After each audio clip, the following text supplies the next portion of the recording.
Hi, I'm Chris Kepler, and welcome to Does This Happen to You? I'm an actor, voice actor, audiobook narrator, and writer. I love reading, pondering, and sharing humorous stories about the freakish things that happen in everyday life. That's why this podcast features funny stories from fantastic writers about our daily aberrations, a micro-audio book about life and befuddlement just for you. Our story this week is from Adeline Dimmond, who you'll find on Medium.com. And here is, Food is so last year. I've eaten everything. There is nothing left to eat. Food and I have broken up. Lose my number, Food.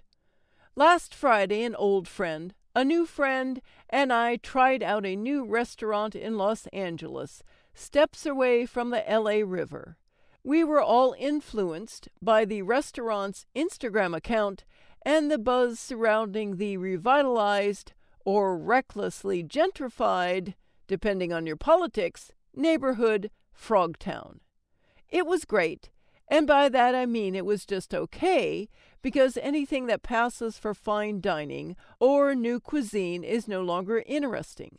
We had shoestring potatoes, fish dip with homemade saltines, a grilled salad that required a steak knife to slice through it. Cool gimmick, I guess. Soft-shell crab, pea risotto, and a rhubarb tart. It all tasted good, but I did not care one bit. I might as well have been eating turkey sandwich on wheat bread, hold the mayo. Something fucked up is afoot, and that fucked up thing is that food has finally pushed it too far. There are too many people Instagramming food, too many people on Yelp writing paragraph after paragraph about whether a pear crostata was too sweet. Too many choices. Restaurants are now working under the authoritarianism of Instagram and TikTok, making food visually stunning and then giving up. And then we all dutifully show up and snap a photo. It's the law. In order to keep us in this endless power loop, restaurants are now putting mounds of caviar on anything and everything or drowning things in cheese so some influencer will snap a shot. They're doing this even though caviar only belongs on blinis and maybe Yukon Gold potatoes or perhaps, a potato chip. In 2014, a food truck in Seattle put truffles and caviar on a hot dog and decided to charge $169 for it. I rest my case. The reporter who covered this tried to be unbiased, but you could feel his contempt seeping through when he wrote, "If you want to get your hands on one of these, they're on sale at Tokyo Dog for special events and require 2 weeks' notice. Or you could just keep your $169 and buy yourself one hot dog from a street cart every day for the next several months. Either way." Either way indeed. We were like frogs in boiling water watching this unfold, not realizing that restaurants would eventually go into their current death spiral. Or at least I was. But while I was digging into under-seasoned risotto that costs $30, it finally hit me. I guess I've eaten everything now. There is nothing left to eat. There is nothing that will excite me or make me think about it a day later, let alone a week later. At 52, I've finally overdone it, and there is just nothing left to eat. This, of course, reminds me of vibrators. Getting a vibrator is real fun, but use it too much and you numb yourself to real human touch. And that's what I've done with food. Nothing moves me anymore because my nerves are shot. I thought about my dead-end nerve endings as I lay in bed after that dumb dinner and a food coma that was not worth it. Now what? Then I came up with an alternative theory that I might be dying. I've heard that towards the end of life, people stop eating as much. They aren't hungry, and they just don't care. Then I thought about what my last meal would be if I were on death row. Over the years, I've had an unhealthy obsession with this macabre ritual, like the time that a death row inmate tried to donate the money for his last meal, but they wouldn't let him.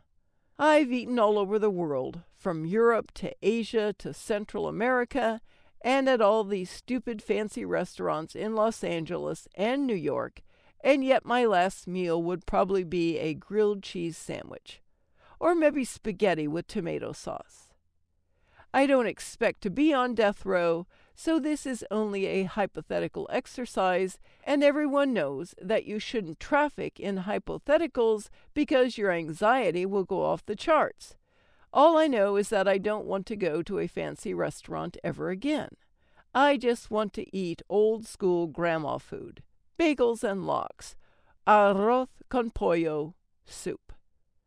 This is somewhat liberating and will likely do a lot toward curing my massive credit card debt. But my friends are horrified, especially my friend Allison. When I mentioned that I was done with any menu that has the word seasonal on it, and that I'd rather just go to Versailles, a gem of a Cuban restaurant, she yelled, "But that's where we went when we didn't have money." She's right. We did stop going to Versailles the more money we made. But this was a grave mistake. The terrible secret is that the more expensive the food, the newer it is, the more Instagrammable, the more disappointing it is. Pass the stew. Years ago, when I was living in New York, a friend of mine and I drove an hour deep into Queens to go to a Red Lobster.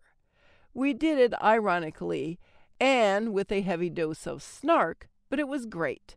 The servers moved through the restaurant like ballet dancers.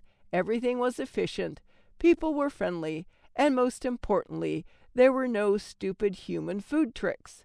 Sure, it was fatty and the sodium was off the charts, but that's a different problem. The American palate has lost its way and become addicted to extreme flavors and textures. See hot Cheetos. This is also a food as vibrator problem, but let's tackle that another day. Then last week I went to Houston's, which is also a chain restaurant, but slightly fancy. This particular location is impossible to get into. The line is always snaking out the door, even on a Tuesday night. Their food is uncomplicated.